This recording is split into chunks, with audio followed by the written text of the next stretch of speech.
ក្តីស្រមៃនៃការស្រឡាញ់មនុស្សម្នាក់ច្រើនតែមានឧបសគ្គជាច្រើនកើតឡើងតែរូបប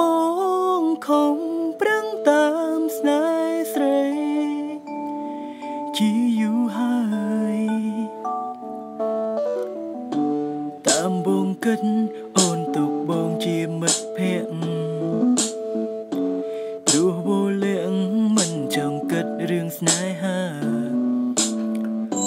តែរូបបងខំហាមចិត្តមិនឲ្យស្រឡាញ់ហាមមិនបានសុំតបផងដែលបងបានលួចស្រឡាញ់ស្រីសុំទោសរាល់អ្វីៗដែលបងធ្វើឲ្យអូនធន់ដូចជាការដើរតាមស្រីព្រោះតែបេះដូងបងលង